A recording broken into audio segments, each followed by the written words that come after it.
Bismillahirrahmanirrahim. Okey, kepada semua pengunjung, adalah lebih elok jika saya memperkenalkan dua orang panel yang kami bawakan pada hari ini.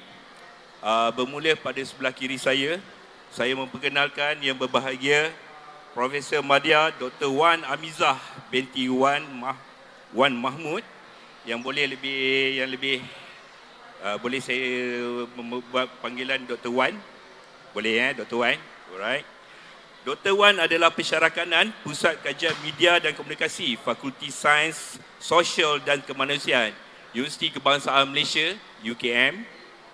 Dan panel kami yang kedua pada tengah hari ini adalah Encik Wan Sufian bin Wan Talib, Ketua Bahagian Khidmat Terjemahan Dokumen dan Buku Institut Terjemahan dan Buku Malaysia. Okey, pada hari ini kita akan mengupas buah bicara kita kepada tajuk seperti yang terletak di backdrop di belakang, iaitu topik kita pada kali ini adalah mengkomersialkan industri terjemahan ke arah mewujudkan kerjaya profesional. Mungkin kita boleh saya minta Dr. Wan untuk memperkenalkan serba sedikit latar belakang Dr. Wan. Boleh? Serba sedikit je, serba ringkas sahaja.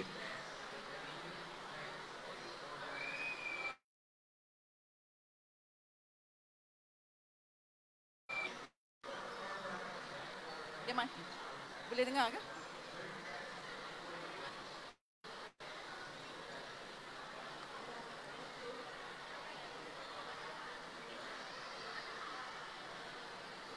Okey. Terima kasih pengerusi, saudara Nizam ya, dari Institut Terjemahan. Yang saya hormati Cik Wan Sufian daripada Institut Terjemahan juga. Saya Profesor Madya Dr. Wan Amizah Wan Mahmud dari Universiti Kebangsaan Malaysia. Sedikit tentang pengalaman saya dalam bidang terjemahan.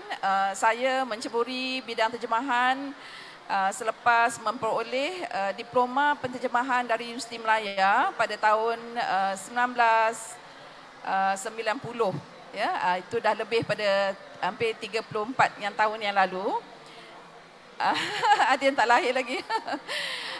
Pada masa tu bila buat diploma penterjemahan di Universiti Melaya, dia ada 1 bulan latihan industri. Jadi dalam masa latihan industri itu, sebelum itu diploma penterjemahan Universiti Melaya ialah post graduate diploma. Dia macam diploma pendidikan lah ya. Jadi kena ada degree dulu baru boleh buat diploma dia. Ya. Dalam apa-apa bidang pun tak apa. Okey, jadi saya dah ada ijazah sarjana muda sains dalam bidang kimia dari University of Western Australia. Saya balik pada tahun 1985. Masa itu tengah gawat, memang tak ada kerja. Ya, jadi saya bekerja sementara sebagai guru di sekolah menengah dan juga di sekolah rendah. Jadi tahun 1989 saya mohon ke Universiti Melaya dan saya mulakan pengajian saya di situ. Selama setahun ya, 2 semester. Jadi pada penghujung tu ada 1 bulan latihan industri, saya mohon untuk bekerja di TV3 sebagai penyari kata, ya, subtitlist sebulan. Jadi tapi lepas habis sebulan tu bos saya di sana dia suka dengan kerja saya dan dia tawarkan saya bekerja di TV3 pada tahun 1990 tu sampai saya kahwin pun saya di TV3. Cuma bila saya mengandung, saya bawa tape ya, tape untuk siaran tu berat-berat, saya gugur. Jadi bila saya mengandung kali kedua, suami saya kata berhenti, cari kerja lain. Jadi saya pindah kerja sebagai penterjemah undang-undang di Tetuan Sri Ram & Co. Gopal Sri Ram ya, kalau kenal ya. Gopal Sri Ram tu pernah jadi bos saya lah dulu. Ya. Selama 2 tahun. Tahun 1994, saya bekerja di Institut Terjemahan. Masa tu ITBM baru buka, saya bekerja selama 2 tahun. Kemudian saya diminta balik ke TV3 di bahagian latihan tahun 96. 2 tahun je saya kat ITBM, saya pergi TV3. di bahagian latihan kami tubuhkan Akademi TV3 dan juga Institut Integratif Media. Sampai tahun lepas itu, pada masa itu saya sambung Masters dan juga PhD. Dah dapat PhD, saya bekerja sebagai pensyarah tetap lah ya di Universiti Kebangsaan Malaysia. InsyaAllah akan berpencen lah ya, pencen wajib dalam sebulan ni, sebulan 2 ni. Ya betul. Itu sedikit tentang latar saya lah ya. Jadi subtitle ya, kalau pada saya sari kata tu memang hari-hari orang baca. Nak menterjemah sari kata memang lebih mencabar. Tapi saya buku terjemahan saya rasa ada lebih kurang 20-30 macam tu. Tapi pada peringkat saya tidak menterjemah lagi. Saya lebih menyunting karya terjemahan penterjemah. Jadi itu satu level yang untuk membaiki kerja orang lagi kita pening kepala sebenarnya. Ya. Terima kasih kepada Dr. Wan. Seberingkas itulah dia pengalaman daripada Dr. Wan kita. Bermakna Dr. Wan lagi dalam waktu terdekat lah juga akan jadi YB lah yang besar. Ya, YB. Okey, untuk panel kita yang kedua, mungkin Cik Wan, Sufian boleh memberikan seberingkas latar belakang Cik Wan. Ini antara klik saya juga di Institut Terjemahan dan Buku Malaysia pada semua yang untuk mengenali. Dipersilakan Cik Wan. Terima kasih Saudara Nizam. Nama saya Wan Sufian bin Wan Talib. Saya Ketua Bahagian Khidmat Terjemahan Dokumen dan Buku.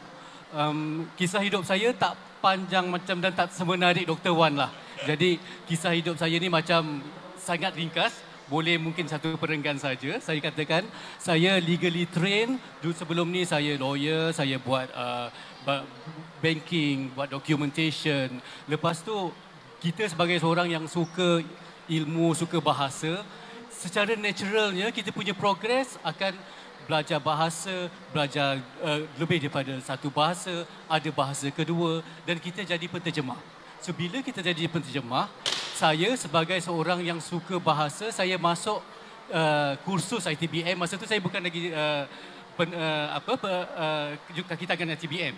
Saya tengok masuk, saya fikir, saya nak buat something untuk diri saya, untuk add value ilmu saya dan untuk birthday saya. Masa tu saya fikir, okay, why don't I spend few ringgit untuk masuk khidmat kursus terjemahan. So saya masuk kursus, masa tu tengok, lepas tu bila dapat masuk kursus, dapat bergaul dengan penterjemah-penterjemah lain, tengok ITBM, cara kerja ITBM, saya impress. Saya kata one day saya nak kerja dengan ITBM. Lepas tu 2 tahun kemudian 2016 ada peluang kemasukan ITBM, saya apply dan saya join ITBM. Alhamdulillah dapat masuk kerja kat situ. So daripada 2016 belajar dengan baru secara formalnya bila kita belajar, bila kita tahu selok-belok terjemahan, kenal orang yang betul, kenal orang yang tepat, baru kita faham macam mana terjemahan ni, pentingnya terjemahan ni dan kenapa kita sebagai penterjemah perlu tingkatkan kita punya ilmu. Okey, sekadar sedikit sebanyak pasal saya lah. Terima kasih saudara. Terima kasih kepada Cik Wan. Okey, itu adalah seberingkas pengalaman dan biodata kepada dua panel kita pada tengah hari ini. Okey, merujuk kepada topik kita, mengkomersialkan industri terjemahan ke arah mewujudkan kejayaan profesional. Okey, untuk kita mengumpaskan topik kita pada hari ini, kita ada memecahkan kepada beberapa aspek. Okey, yang pertamanya kita akan mengubah kepada aspek takrif dan konsep tajuk kita pada hari ini. Lepas tu kita akan membicarakan mengenai berkaitan pengkomersialan pada tajuk kita pada hari ini. Selepas komersialan kita akan pergi kepada pendidikan dan latihan. Selepas itu kepada kerjaya dan kepada hala tuju ataupun sasaran topik kita pada hari ini. Okey, kita pergi kepada topik yang pertama kita, iaitu tarif dan konsep. Okey, soalan pertama saya kepada kedua-dua panel ataupun mungkin yang ini boleh dikupah oleh Encik Wan kita. apa yang dimaksudkan dengan penterjemahan profesional? Sila cuba. Terima kasih. Saya bila kita cakap pasal penterjemahan profesional, professionalism ini ialah suatu yang kita kata kalau kita tak buat, kita buat itu sekadar bukan main-main, bukan dari segi untuk untuk isi masa lapang, bukan dari segi buat malam-malam, buat hari minggu. Profesional maksudnya kita buat sepenuh masa. Saya petik dekat sini Dr. Zain punya paper yang dia telah bentangkan dalam PPA ke-19 baru minggu lepas, yang tajuk dia Pemprofesionalan Amalan Terjemahan dan Kejurubahasaan di Malaysia. Dia Dr. Zain ada cite dekat sini Australian Council of Professions 2003. Apa maksud profession?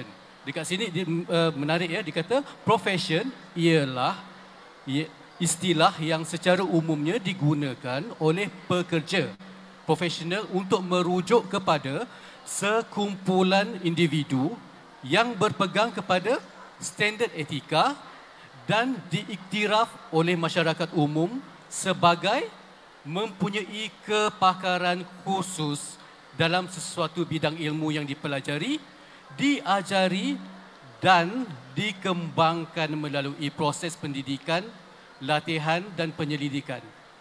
Ada lagi dan bersedia, kumpulan ini bersedia untuk menggunakan kemahiran mereka demi kepentingan orang lain. Ya, itu menarik. Pertama kita kalau kita tengok elemennya, dia kata sekumpulan orang yang berpegang kepada standard etika. Jadi dan juga diiktiraf oleh masyarakat. Pertama sekali kita kena ada etika kita. Kita kena tahu kalau saya sebagai penterjemah apa yang saya boleh buat, apa yang saya tak boleh buat. Dokumen macam mana yang perlu saya buat mengikut kemahiran saya dan dokumen macam mana yang saya kata no, I cannot translate this document because I do not have expertise. So, kita kena tahu. Lepas itu, bukan itu saja. Itu dari segi dalaman kita. Dari segi luarannya, kita sebagai penterjemah, adakah kita diiktiraf oleh masyarakat umum?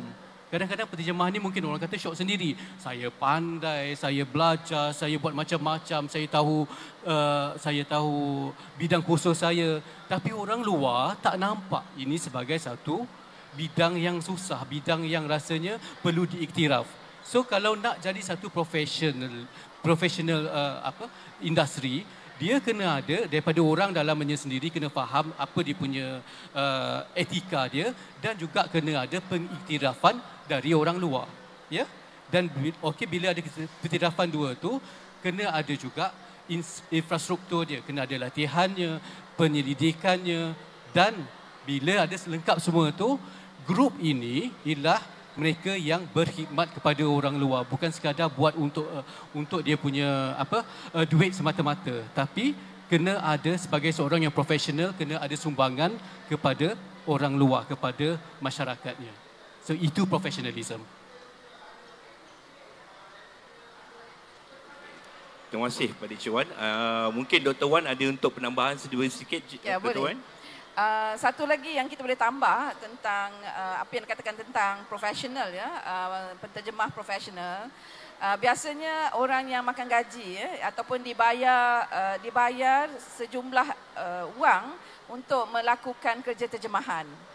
Itu juga yang saya tambah sikitlah, ya, daripada tarif yang disampaikan oleh Wan Sufian tadi. Terima kasih kepada Dr. Wan. Mungkin ini juga bagi saya adalah satu kejaya yang boleh membuat pendapatan yang agak tinggi juga ke, Dr. Wan? Bergantung sebenarnya. Ya. Nanti kita kupas. Ya, bergantung. Okey, daripada segi tarif dan konsep, kita pergi kepada aspek komersial.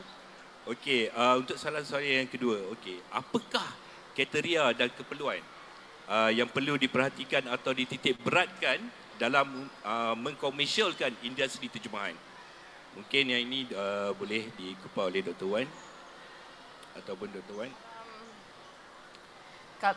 Kalau nak mengkomersialkan industri terjemahan, apa keperluan? Mungkin Wan Sufian yang boleh jawab, ya.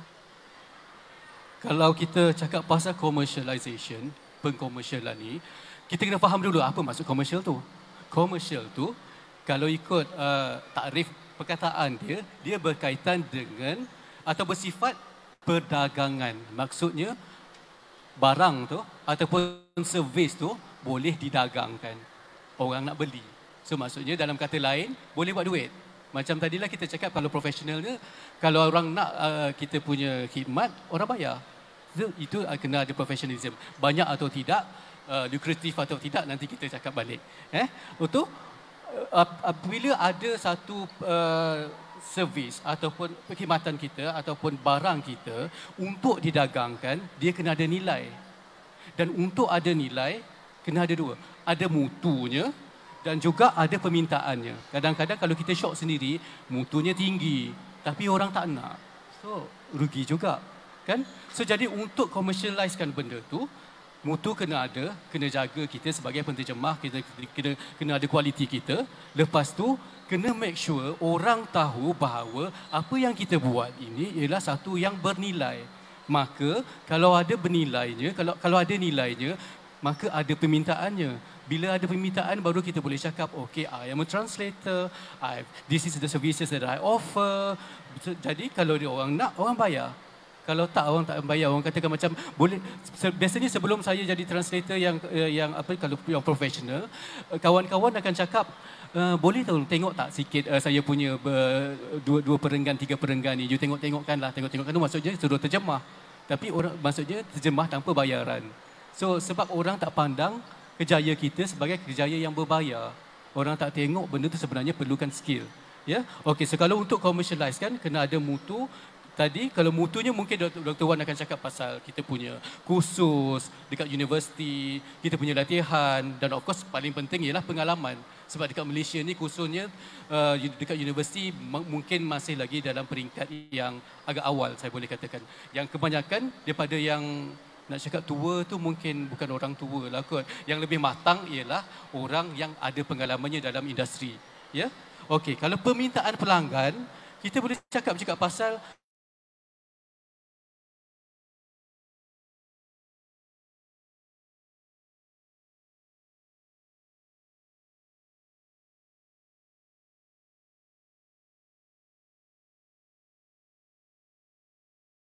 macam saya cakap ini tak boleh. Tapi kena tahu bahawa kalau kita mengaku kita salah satu penterjemah, kita kena ada beberapa kriteria yang spesifik yang orang boleh ukur. Oh, ini penterjemah yang bagus. Okey? So kalau mungkin kat sini saya boleh share sendiri sikit tanggapan orang dengan khidmat penterjemahan. Sebelum ni saya cakap tadi saya dari legal background kan, saya kerja di Shedar Lamo, saya kerja di Zaid Ibrahim. So orang rasa macam oh itu satu kerja yang kira macam bagus, hebat. Lepas tu there was this one point of time saya kata macam oh I want to do translation, and then I went off the radar. Orang tak tahu pun saya pergi mana. Saya buat translation masa tu, buat diam-diam duduk dekat tempat saya buat translation. So ada sekali saya jumpa kawan saya untuk yang daripada legal fraternity ni, dia tanya oh sekarang buat apa? Sekarang kerja kat mana? Tanya khabar semacam itulah. So bila saya kata saya dengan institusi ini saya buat terjemahan, his immediate reaction was macam tu je, itu je. So boleh bayangkan kita macam sebagai seorang penterjemah yang kita rasa kita belajar, kita cuba naikkan kita punya ilmu, tapi bila anggapan orang kerja terjemahan je, daripada you kerja lawyer lepas tu you kerja terjemahan, macam ada tingginya downgrade itu. Rasa macam kita sebagai penterjemah kita akan terasa. Sebab itu bukan satu benda yang mudah. Tapi ini tidak difahami oleh orang. Bila orang tak faham, tak ada permintaan. Bila tak ada permintaan, tidak komersial lah benda itu. Okay? Alright. Kalau yang ketiga memang selalunya bila ada permintaan baru dicari. Bila tak ada permintaan tu memang takkan dicari. Itu memang lumrah yang kita ada lah. Okey, ada penambahan daripada Dr. Wan ke? Ataupun saya... Okey, kalau nak melihat keperluan untuk untuk mengkomersialkan industri terjemahan, permintaan tu ya sangat penting. Kalau buku tu ada tapi tak ada orang nak beli pun akan merugikan. Saya punya pengalaman lah ya, saya pergi ke ini sebenarnya satu kajian yang dibuat oleh Institut Terjemahan. saya ke Jepun ya, melihat industri terjemahan di Jepun. Macam mana di Jepun tu industri terjemahan dia sangat maju. Ada 3 tim sebenarnya yang ITNM masa tu bawa satu ke Jepun, satu ke China dan satu ke Indonesia. 3 negara ni industri terjemahan dia sangat maju. Tapi yang pada saya dapati rumusannya secara umum, kenapa terjemahan itu boleh sangatlah maju ya di sana disebabkan contohnya ialah masa tu buku apa nama ni kalau katakan buku tu keluar dekat US lepas 2 hari dah dekat Jepun ya, memang cepat dia punya terjemahannya tu. Dan dia punya penterjemah di Jepun dia setaraf selebriti. Macam penulis asli juga ya. Jadi orang sangat kenal siapa penterjemah kalau di Jepun. Jadi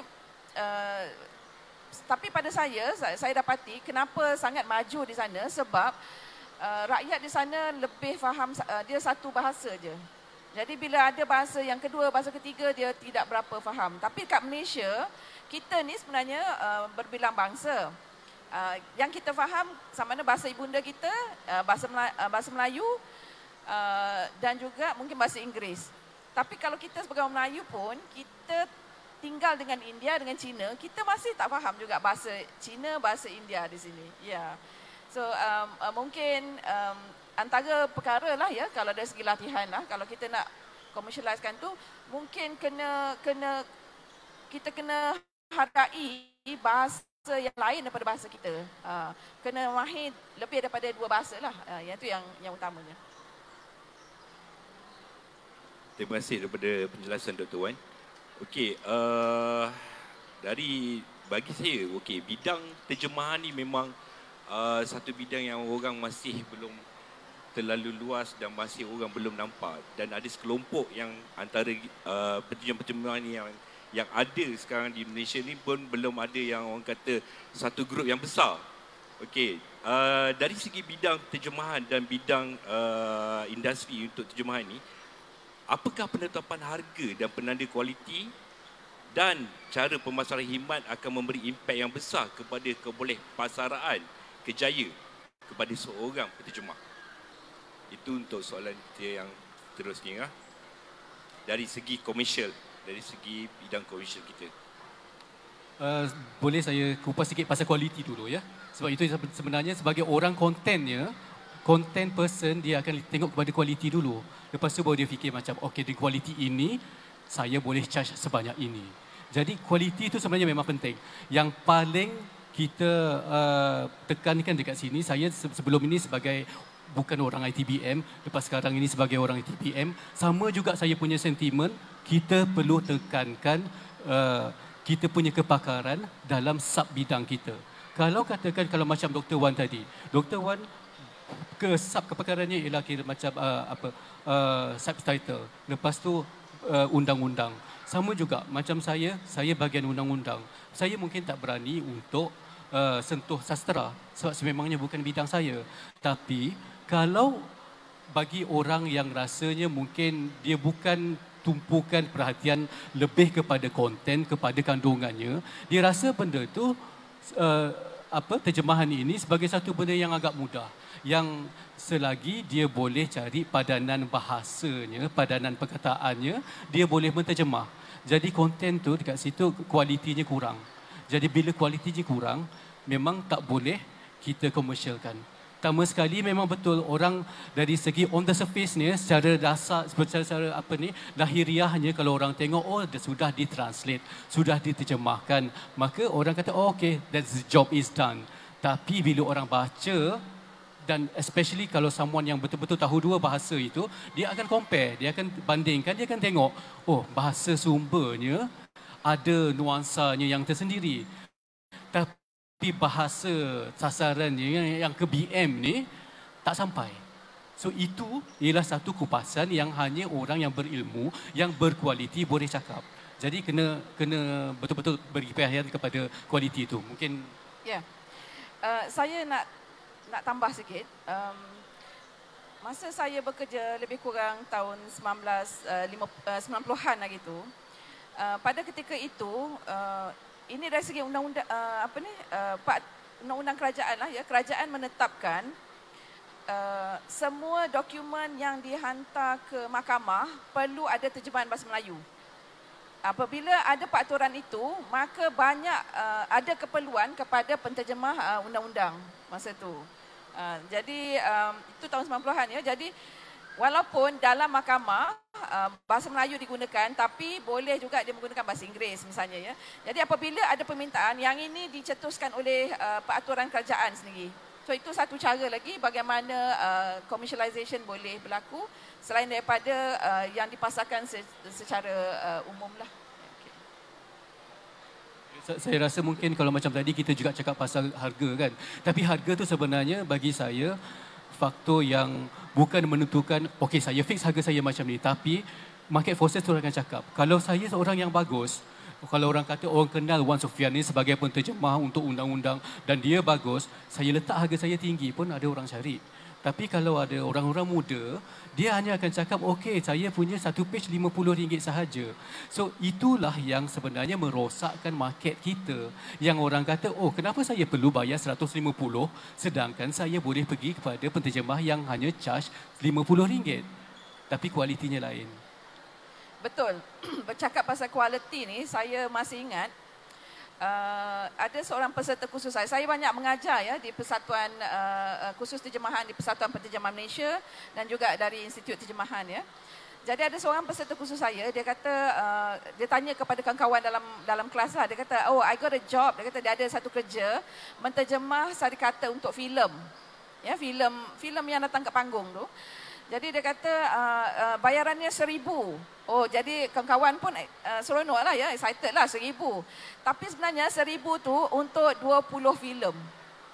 20 filem sangat murah. Jadi satu filem tu dia bayar RM50 je. Artinya apa yang berlaku ialah dia dah banyak orang tengah ni. Orang tengah ni ambil komisen sikit. Jadi yang sampai kepada penterjemah tu sangatlah ciput ya. Jadi ada seorang kawan tu dia kata tak apa boleh sebab dia kata dia begini. Dia dah ambil job tu 20 filem, dia buat 3, dia dah tak lalu. Dia kata buat satu filem pun dah ambil masa dia kata. Jadi tak apalah, dia kata siapa nak take over ambil ada 17 lagi ni, yang 3 ni pun dia bagi free je, dia kata gitu kan kalau nak yang RM1,000. Jadi itu pada saya sangat tidak menghargai lah ya penterjemah. Tapi itulah bila selagi ada orang yang kata okey RM50 pun dia sanggup nak buat, selagi ada orang yang menganggap macam tu, maka selagi itu harga penterjemah itu tidak dapat distabilkan lah ya. Kira bagi saya bila ada orang tengah tu yang dah tag komersial tu, itu maknanya dah berkembang lah komersialnya sebenarnya. Berkembang tapi tidak memelihara pemain sebenarnya. Itu. Memelihara kepada penterjemah. Right? Okey. Kita pergi kepada cara pemasaran khidmat. Okey, kepada pengunjung-pengunjung, ini adalah salah satu cara daripada ITBM di PBAKL untuk mengembangkan apa yang khidmat yang ditawarkan oleh ITBM, apa yang untuk mengenali ITBM, pengunjung-pengunjung boleh melihat pegawai-pegawai ITBM yang berbaju yang ada vest berwajah orange. Kalau di depan-depan anda semua pun anda boleh nampak. Saya rasa mungkin ada 2 orang seperti Tira dengan ni boleh bangun. Okey, bermakna kepada pengunjung-pengunjung, anda semua boleh scan sahaja QR code yang berada di belakang baju mereka. Ini adalah salah satu cara untuk kami memasarkan khidmat kami.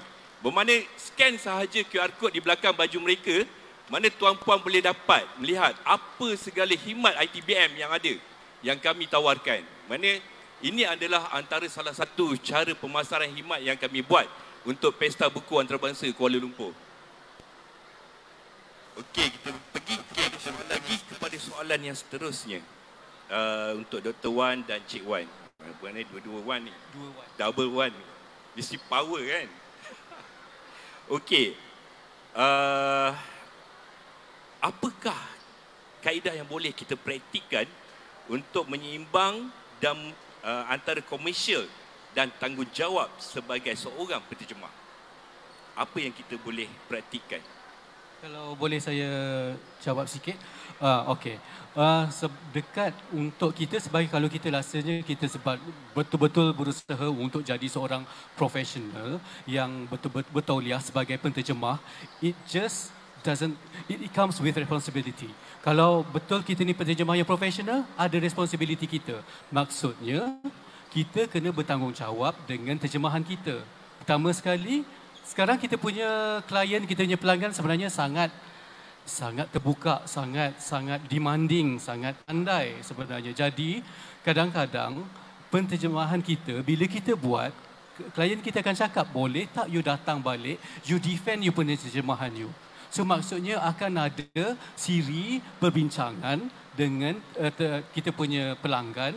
Pelanggan akan tanya balik, kenapa you terjemahkan macam ni, kenapa tidak macam ni. Jadi kita sebagai penterjemah profesional, kita kena tahu, kalau walaupun kita ni dapat duit untuk dibayar, khidmat kita tidak habis setakat lepas kita submit kita punya terjemahan. Kita kena tahu bahawa nanti akan timbul mungkin isu-isunya yang kita perlu berupaya untuk pertahankan. Jadi itu penting. So kalau kita nak balancekan dua tu, kita kena tahu ini saya punya kepentingan, saya punya duit, tapi dalam masa yang sama saya juga ada saya punya responsibility ke tanggungjawab saya. So kena ada balance di situ. Okey, kalau nak seimbangkan antara pengkomersialan dengan tanggungjawab sebagai penterjemah, ini pengalaman seorang peserta kursus saya jugalah. Dia kata dia seorang penterjemah profesional. Dia bekerja tetap lah ya sebagai penterjemah. Tapi sebagai CSR dia ataupun dia rasa untuk menyumbang pendidikan, apa yang dia buat ialah dia menterjemah Wikipedia Melayu. Jadi itu free lah ya, tak ada bayaran. Pergi pada Wikipedia Melayu tu, jadi banyak maklumat yang masih perlu dikembangkan, ditambah dan semua, supaya maklumat dalam Wikipedia Melayu itu boleh dicapai oleh lebih ramai orang lah ya, sebab Wikipedia memang dia tak bayar lah ya. Itu satu kaedah lah ya, saya bagi contoh lah ya. Tapi saya nak tarik perhatian juga bahawasanya bila kita bercakap tentang penterjemahan, bukan sekadar menterjemah buku ya. Ada satu lagi bidang yang berkait dengan terjemahan, iaitu kejurubahasaan. Ya. Jadi sebagai jurubahasa pun lebih juga ada jurubahasa yang profesional. Kalau di Malaysia, tak silap saya, kalau di Jabatan Kerajaan tu ada dua jenis jawatan yang berkait dengan jurubahasa, iaitu jurubahasa parlimen dan juga jurubahasa mahkamah. Itu. Kalau di mahkamah tu menterjemah semasa perbicaraan berlangsung, biasanya dalam kalangan yang menggunakan dialek lah, dialek Cina. Cina ni pun dia banyak dialek ya. Jadi bukan tak semua yang faham Mandarin misalnya, ataupun bahasa yang lain. Dan sekarang ni bila makin tu ada bahasa Bangladesh ke dan sebagainya jugalah, iaitu penterjemah di mahkamah. Kalau penterjemah di parlimen itu ialah peringkat 41 ke atas ya, grade 41 ke atas. Okey. Untuk satu lagi saya nak tambah ya, macam mana kita nak seimbangkan antara itu. Kita juga boleh menyertai contoh Persatuan Penterjemah Malaysia, sebab Persatuan Penterjemah ialah satu NGO. Jadi dan NGO ni biasanya kita tidak berapa mendapatkan keuntungan dan kita cuba membantu sesama sendiri. ITBM ni ialah satu agensi yang ditubuhkan oleh kerajaan yang fungsinya mengambil alih daripada bahagian terjemahan di Dewan Bahasa dan Pustaka. Kalau tak salah saya tahun 1992, 93 macam tu ya. So dah hampir 30 tahun ya. 30 tahun ya ITBM ni. Kita ucapkan tahniah meraihkan ulang tahun yang ke-30 lah kot ya. Tahun ni ke tahun depan ke? Tahun ni 30 tahun dah ITBM ya. Alhamdulillah. Ya betul Dr. Wan. Kami di ITBM akan menyambut ulang tahun yang ke-30 pada tahun ini. InsyaAllah pada 14 September 2023 kita akan adalah sedikit orang kata kita untuk sambutan 30 tahun ni yang akan kami jalankan. Mana Dr. Wan pun harus berbangga kerana beliau adalah salah seorang antara orang yang pernah berkhidmat di ITBM dan harus perlu dibanggakan juga. Okey, dari aspek komersial, kita pergi pula kepada aspek pendidikan dan latihan. Alright. Untuk makluman kepada semua, kalau ikutkan di ITBM memang kami ada akademi ITBM yang untuk melatih penterjemah-penterjemah dan segala jadual ataupun segala promosi kepada akademi ITBM memang pengunjung-pengunjung seperti yang saya katakan tadi, pengunjung-pengunjung boleh scan sahaja QR code yang berada di belakang vest warna orange yang dipakai oleh pegawai-pegawai ITBM. Bermakna di dalam selepas di dalam QR code tu boleh mendapatkan maklumat serba ringkas mengenai ITBM, mengenai latihan yang ditawarkan oleh ITBM, berapa harga dia, bila tarikh kursus yang ditawarkan, semua maklumat berada di dalam QR code itu. Mana tidak perlu tuan-puan segan-segan sambil lalu kat belakang tu, boleh dengan selamba saja untuk scan, dan tuan-puan akan dapat maklumat lah apa yang terperinci mengenai ITBM di dalam QR code itu ya. Okey, untuk soalan seterusnya Dr. Wan dengan Cik Wan. Dari segi aspek pendidikan dan latihan okey, bagaimana pengajian khusus dalam bidang ini di universiti dapat melahirkan generasi pelapis yang mampu mengembang dan melebarkan lagi sayap profesional dalam bidang dan untuk industri terjemahan ini sendiri. Okey, saya jawab ya. Dari segi pendidikan, latihan penterjemahan ni ada dua bentuk lah. Satu bentuk pendidikan formal yang menghasilkan ijazah, diploma dan sebagainya. Satu lagi ialah kursus jangka pendek yang menghasilkan sijil-sijil kemahiran ya. Jadi yang menghasilkan yang universiti ataupun institusi IPT yang menghasilkan diploma, sarjana ataupun sarjana muda, sarjana dan PhD ini tidak banyak sebenarnya dekat Malaysia. Yang satu universiti yang sangat memperjuangkan saya kata ya, ataupun cuba mengembangkan bidang terjemahan ialah USM, Universiti Sains Malaysia. Jadi USM ni dia daripada peringkat sarjana muda, dia ada sarjana muda penterjemahan dia, penterjemahan dan interpretasi ya. Kemudian dia ada sarjana dia, masters pun boleh buat kat situ, PhD pun boleh buat kat situ juga ya. Selain itu kalau di UPM ada doktor falsafah boleh buat di UPM kalau ada PhD. Kita ada Dr.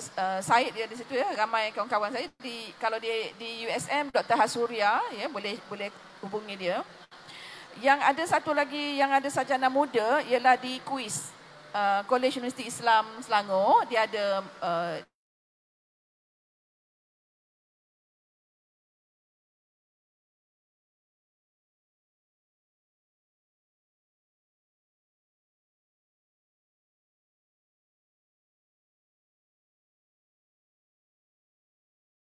jadi untuk peringkat sarjana muda IPTS, IPTA ada menawarkan kursus terjemahan secara elektif ya, termasuk di UKM. Itu hanya sebagai elektif, bukan wajib lah, dan tidak ada program khusus yang ada. Dan dari segi kursus jangka pendek ini banyak syarikat yang buat. Contohnya daripada ITBM, Persatuan Penterjemah, kemudian ILKAP sendiri pun ada, Institut Latihan Kehakiman dan Perundangan. Sebab dalam bidang undang-undang ni dia memang kena ada penterjemahannya memang kena mahir. Kalau salah terjemah undang-undang ni lain pula ceritanya ya. Kemudian selain daripada itu kita anggap juga penterjemah yang untuk orang pekak dan juga jurubahasa isyarat juga kita anggap sebagai khusus. Jadi ada latihan yang bernama dan ITBM buat dengan Persatuan Orang Pekak Malaysia dan Persatuan Jurubahasa Isyarat Malaysia. Juga ada juga ya kursus pendeknya.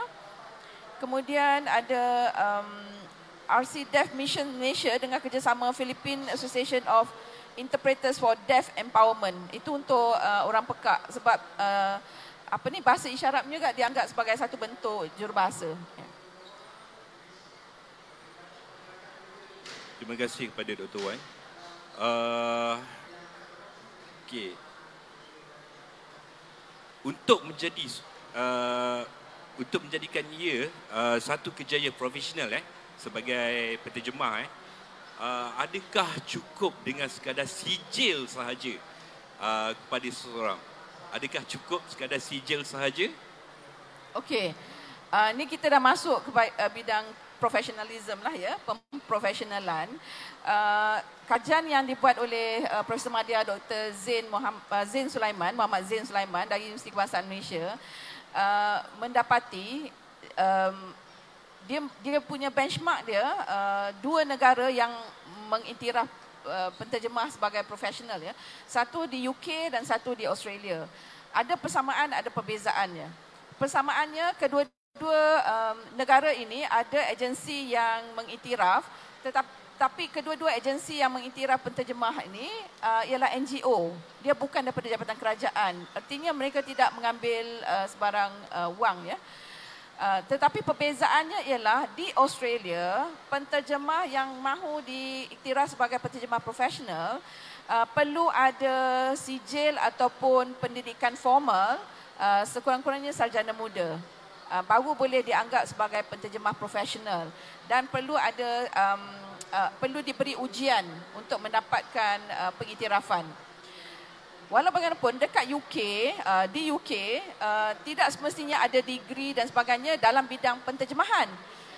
Cukup sekadar degree misalnya dalam bidang kepakaran tetapi perlu ada pengalaman. Okey, jadi kalau mahu dianggap sebagai penterjemah profesional perlu menjadi ahli kepada mereka. Tapi di Australia ni dia bagi ujian, ada certification dia, ada pensijilan. Jadi cadangan daripada Dr. Zain berdasarkan kajian dia, kat Malaysia kita kena buat dua-dua. Satu kita boleh buat certification, satu juga dalam kalangan orang yang tidak ada degree dan sebagainya, kita buat keahlian. Ya, kita boleh buat dua-dua. Walau bagaimanapun, ini pandangan saya ya, Persatuan Penterjemah dan ITBM tidak boleh menjadi badan yang mengeluarkan akreditasi itu. Ya, mesti datang daripada satu pihak yang lebih neutral. Sebab kedua-dua Persatuan Penterjemah dan Institut Terjemahan memberi latihan, memberi kursus, jadi takut ada bias. Ya. Jadi mungkin kita buat boleh jadi macam satu agensi. Kalau di KPT itu ada agensi MQA ya, agensi kelayakan akreditasi Malaysia ya. Jadi MQA Malaysia ni dia memberi pengiktirafan kepada contohnya ya, macam sekarang ni apel ya, dipanggil apel. Berdasarkan pengalaman dia memberi pengiktirafan.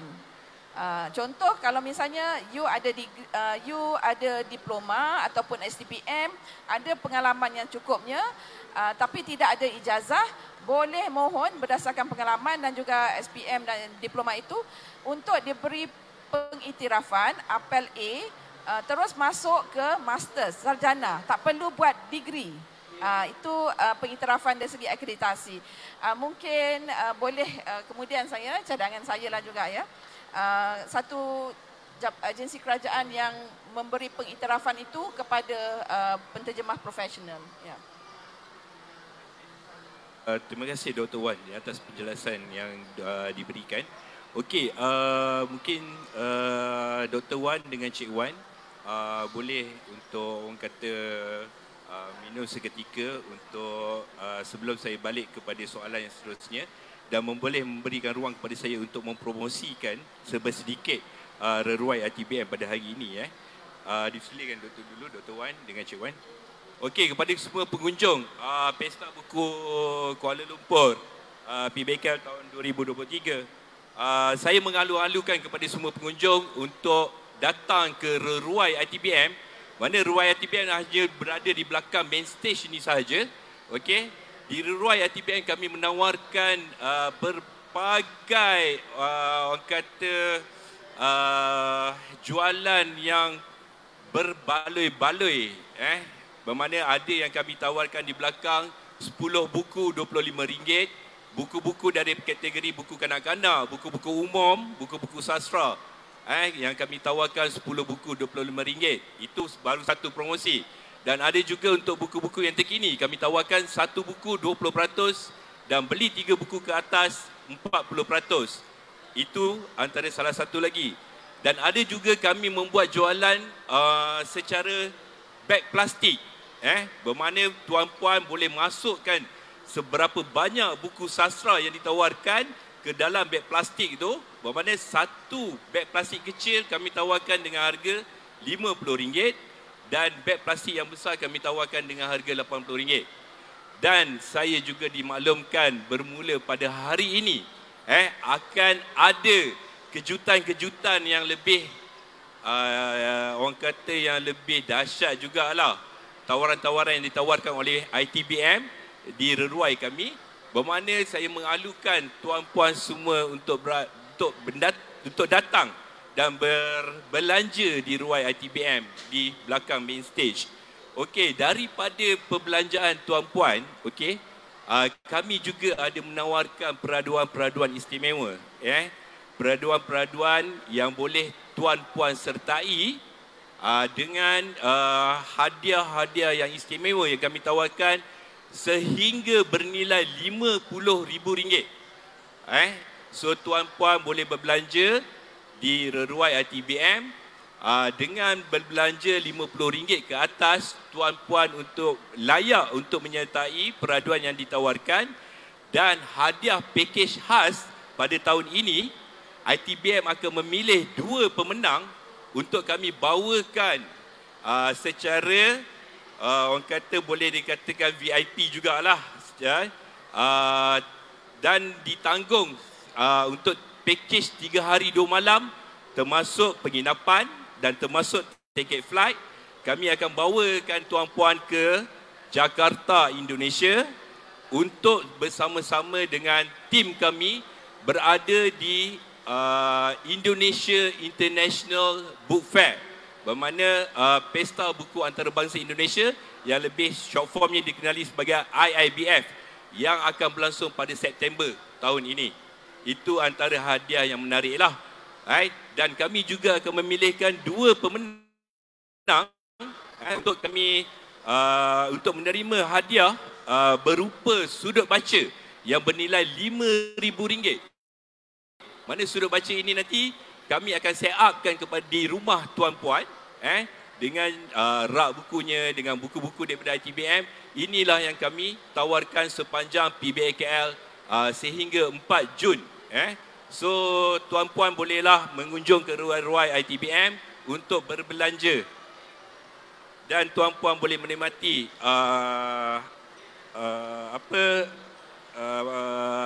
pakej-pakej ini semua. Dan agak-agak masa pun sebenarnya agak singkat bagi saya. Tapi saya akan tujukan soalan yang seterusnya kepada Dr. Wan dengan Cik Wan juga. Kita akan lajukan juga. Ini adalah daripada segi kerjaya. Okey, sasaran dengan hala tuju. Okey, kita pergi kepada aspek sasaran dan hala tuju. Okey, apakah cadangan dan inisiatif yang mungkin perlu dilaksanakan untuk memperkasakan industri terjemahan bagi tujuan komersial bidang ini? Sebab mungkin bidang ini orang tak nampak. Tapi apa yang perlu ada inisiatif yang untuk dari kita sendiri untuk kita ketengahkan? Baik. Okey, saya akan mulakan dengan yang paling penting bagi saya ialah pentauliahan kepada kita punya penterjemah supaya kita boleh tahu dan kita boleh measure, kita boleh ukur bagus tidaknya penterjemah ni, supaya kita ada satu mekanisme untuk kita tahu macam mana kita grading penterjemah yang bagus benar tak bagus. Jadi untuk memperkasakan industri itu kena ada pentauliahannya. Lepas itu sebagai orang legal, of course saya akan lebih kepada perlunya ada peraturan, perlunya ada regulation yang mengawal selia industri ini. Sesuatu industri itu tak akan jadi profesional, tak akan jadi komersial kalau tidak ada yang mengawal selia. Jadi kena tahu kita sebagai penterjemah the do and don'ts, apa yang kita boleh buat, apa yang kita tak boleh buat, dan dalam industri kita ni apa yang kita boleh kira macam pasarkan, apa yang tak boleh pasarkan. Kalau sekarang ni tak ada regulation, tak ada peraturan pasal tu. Kalau siapa-siapa yang datang pun akan cakap dekat kita, saya ada dokumen ni untuk terjemahkan. Dokumen itu tidak tahu pun adakah dokumen itu bersifatnya macam mana. Adakah dokumen itu kadang-kadang ada yang lucah, ada yang tak sesuai untuk diterjemah di Malaysia. Sekarang mungkin ada undang-undang yang sebut pasal dokumen tu, tapi tidak ada undang-undang yang menyekat saya sebagai penterjemah untuk terjemah apa-apa saja. Jadi kalau boleh secara ringkasnya, apa yang penting kalau ada itu akan memperkasakan kita punya industri. Mungkin doktor ada tampul lain. Okey, pada saya kalau bila kita nak memikirkan atau nak mencadangkan bagaimana lagi cara untuk meningkatkan kerjaya sebagai seorang penterjemah profesional, saya rasa sekarang ni masanya dah cukup sesuai untuk kita wujudkan satu akreditasi ataupun sertifikasi yang sesuai yang boleh mengiktiraf ya penterjemah supaya mereka ni dianggap sebagai profesional. Entah-entah satu hari depan namanya dia boleh pula lah letak ya TR ke apa benda ke ya. Macam sekarang macam doktor tu ada DR ya, dia ada TS, macam-macam ada ya. Sekarang penterjemah pun mungkin akan ada lah ya satu akronim ya di depan namanya ya, begitu. Dan pada saya nampak Institut Terjemahan ini dalam tempoh 30 tahun ini sangat membantu untuk mewujudkan infrastruktur, prasarana yang diperlukan untuk industri terjemahan buku ni dikembangkan lagi. Jadi kalau prasarana tu dah ada, profesionalnya dah ada, maka itu industri buku dalam bidang terjemahan dan juga kejurubahasan juga ya akan lebih berkembang. Dan kita kalau boleh jangan tengok kepada dalam negara kita saja. Kita kalau boleh nak pergi ke peringkat antarabangsa lagi ya. Dan tidak mustahil mana-mana warga ataupun rakyat Malaysia yang boleh mahir dalam pelbagai bahasa asalkan kita ada cukup minat dan juga keinginan yang sangat tinggilah untuk menjadi seorang penterjemah profesional. Ya, itu pandangan dan saranan daripada Dr. Wan dan juga daripada Cik Wan. Bagaimana yang perlu kita ada inisiatif untuk memperkasakan industri terjemahan. Kerana bagi kita, industri terjemahan ni di Malaysia memang sebenarnya kalau ikutkan memang kita masih nampak agak kecil ya. Masih nampak agak kecil dan tidak semua rasanya yang rasa mereka induk berkecimpung ke dalam ni. Mungkin orang tidak memahami lagi dalam bidang ini yang boleh di mana kita boleh sebenarnya dalam bidang ni kita boleh membuat satu income yang besar juga bagi saya sebenarnya. Betul Cik Wan, Dr. Wan agak besar juga kalau ikutkan dari segi kalau sama ada part time ke full time ke kan. Okey, kalau ikutkan sebenarnya masa ada agak-agak mencemburui sesi kita pada kali ini. Okey, kepada semua pengunjung-pengunjung Pesta Buku Antarabangsa Kuala Lumpur, sesi Sofa Putih kita pada hari ini akan saya tamatkan dan kami akan masih berada lagi di Pesta Buku Antarabangsa Kuala Lumpur bagi sesi-sesi yang lain dan pada topik-topik yang lain. Okey, dan kami juga mengalur-alurkan kepada semua pengunjung-pengunjung Pesta Buku Kuala Lumpur untuk hadir dan berbelanja di Reruai ITBM.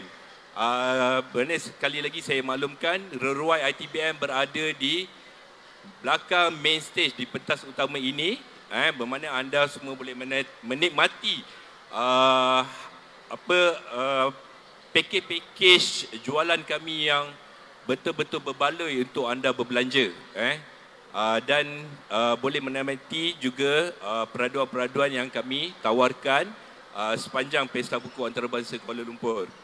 Okey, kepada dua panel saya mengucapkan ribuan terima kasih untuk hadir pada hari ini bagi mengupaskan topik yang ada. Dan saya tutupkan majlis ini. Assalamualaikum warahmatullahi taala wabarakatuh.